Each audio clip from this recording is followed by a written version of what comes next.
Hi friends, പുതിയ വീട്ടിലേക്ക് എല്ലാവർക്കും സ്വാഗതം. ഇന്ന് നമ്മുടെ ചിക്കൻ ടിക്ക മസാലയാണ് ഉണ്ടാക്കുന്നത്. അതിനായിട്ട് 3/4 കിലോ ചിക്കൻ എടുത്തിട്ടുണ്ട്. അതിലേക്ക് 2 തവി, ചെറിയ തവിക്ക് 2 തവി തൈര് ചേർത്ത് കൊടുത്തിട്ടുണ്ട്, മുളക് പൊടി ചേർത്ത് കൊടുത്തിട്ടുണ്ട്, മഞ്ഞൾപ്പൊടി ചേർത്ത് കൊടുത്തിട്ടുണ്ട്, ജീരകത്തിൻ്റെ പൊടി ചേർത്ത് കൊടുത്തിട്ടുണ്ട്, ഇഞ്ചി വെളുത്തുള്ളിയുടെ പേസ്റ്റ് ചേർത്ത് കൊടുത്തിട്ടുണ്ട്. ഇതിലേക്ക് നാരങ്ങ നീര് ചേർത്ത് കൊടുക്കാം. ഇനി ഇതിലേക്ക് ഗരം മസാല ചേർത്ത് കൊടുക്കാം. ഇതിലേക്ക് കുറച്ച് സൺഫ്ലവർ ഓയിൽ കൂടെ ചേർത്ത് കൊടുക്കുന്നുണ്ട്. ആവശ്യത്തിനുള്ള ഉപ്പും ചേർത്ത് കൊടുക്കാം. ചേർത്ത് കൊടുത്തതിന് ശേഷം ഇതെല്ലാം കൂടെ നന്നായിട്ടൊന്ന് മിക്സ് ചെയ്ത് കൊടുക്കാം. മിക്സ് ചെയ്തതിന് ശേഷം ഇതിൽ 1 മണിക്കൂറോളം ഒന്ന് റെസ്റ്റ് ചെയ്യാൻ വേണ്ടിയിട്ട് വയ്ക്കുന്നുണ്ട്.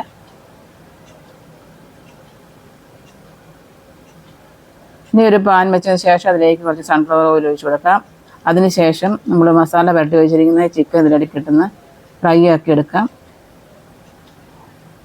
അതേപോലെ 2 സൈഡും ഒന്ന് തിരിച്ചും മറിച്ച് വിട്ടതിന് ശേഷം ഇതൊന്ന് ഫ്രൈ ആക്കി എടുക്കുന്നുണ്ട്. അപ്പോൾ ഇതെല്ലാം ഒന്ന് റെഡിയായി വന്നിട്ടുണ്ട്. ഇതിനെ ഒരു പാത്രത്തിലേക്ക് മാറ്റാം. അതിനുശേഷം നമ്മൾ ഗ്യാസിൻ്റെ മുകളിൽ വെച്ചിട്ട് ഇതേപോലെ ഒന്ന് ഓണാക്കി കൊടുക്കാം. ഇനി നമ്മളൊരു പാൻ വെച്ചതിന് ശേഷം അതിലേക്ക് കുറച്ച് സൺഫ്ലവർ ഓയിൽ ഒഴിച്ച് കൊടുത്തിട്ടുണ്ട്. അതിലേക്ക് 2 സവാള ചെറുതായിട്ട് കട്ട് ചെയ്ത് ചേർത്ത് കൊടുത്തിട്ടുണ്ട്. ചേർത്ത് ഇളക്കി കൊടുത്തതിന് ശേഷം ഇഞ്ചി വെളുത്തുള്ളിയുടെ പേസ്റ്റും ചേർത്ത് കൊടുത്തിട്ടുണ്ട്. എല്ലാം കൂടെ ഒന്ന് വഴറ്റിയതിന് ശേഷം ഇതിലേക്ക് മുളക് പൊടി, മല്ലിപ്പൊടി, മഞ്ഞൾപ്പൊടി, ഗരം മസാല, കുരുമുളക് പൊടി, ജീരകത്തിൻ്റെ പൊടി ഇതെല്ലാം കൂടി ചേർത്ത് കൊടുത്തിട്ട് നന്നായിട്ടൊന്ന് ഇളക്കി കൊടുക്കാം.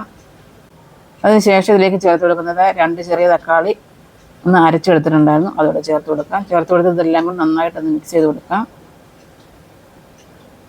നേരത്തെ നമ്മൾ ചിക്കനിൽ പുരട്ടി വെച്ചതിൻ്റെ ബാക്കി കുറച്ച് മസാല ഉണ്ട്, അതുകൂടി ഇതിലേക്ക് ചേർത്ത് കൊടുക്കാം.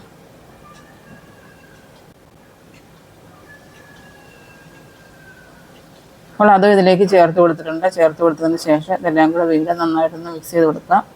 ഈ മസാലയൊക്കെ ഒന്ന് മൂത്ത് വരുന്നവരെ നമുക്കിതെല്ലാം ഒന്ന് മിക്സ് ചെയ്ത് കൊടുക്കാം.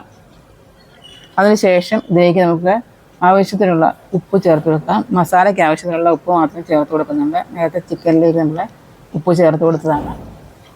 അപ്പോൾ അതും ചേർത്ത് കൊടുത്തതിന് ശേഷം ഇതിലേക്ക് കുറച്ച് വെള്ളം ചേർത്ത് കൊടുക്കാം. ചേർത്ത് കൊടുത്തിട്ട് ഇതെല്ലാം കൂടെ നന്നായിട്ട് മിക്സ് ചെയ്ത് കൊടുക്കാം.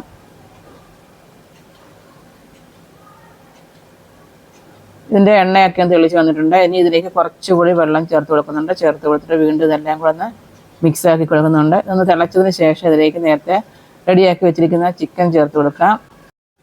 അപ്പോൾ നമ്മൾ ചിക്കൻ ചേർത്ത് കൊടുത്തിട്ടുണ്ട്. ഇതെല്ലാം കൂടെ നന്നായിട്ട് വീണ്ടും മിക്സ് ചെയ്ത് കൊടുക്കാം. ഇനി ഇതിലേക്ക് ഞാൻ ചേർത്ത് കൊടുക്കുന്നത് ഫ്രഷ് ക്രീമാണ്. ഇത് ചേർത്ത് കൊടുത്തിട്ടുണ്ട്. ചേർത്ത് കൊടുത്തിട്ട് ഇതെല്ലാം കൂടെ നന്നായിട്ട് മിക്സ് ചെയ്ത് കൊടുക്കാം. ഇനി ഇതിലേക്ക് കുറച്ച് കസൂരി മേത്തിയും കുറച്ച് മല്ലിയിലയും കൂടെ ചേർത്ത് കൊടുത്തിട്ട് വീണ്ടും ഒരു 10 മിനിറ്റോളം ഒന്ന് റെഡിയാക്കി എടുക്കാം. അപ്പോൾ നമ്മുടെ ചിക്കൻ ടിക്ക മസാല ഇവിടെ റെഡി ആയിട്ടുണ്ട്. അപ്പോൾ നമുക്ക് വീണ്ടും പുതിയൊരു വീഡിയോ ആയിട്ട് വരാം. അതിലേക്ക് ബൈ, താങ്ക്സ് ഫോർ വാച്ചിങ്.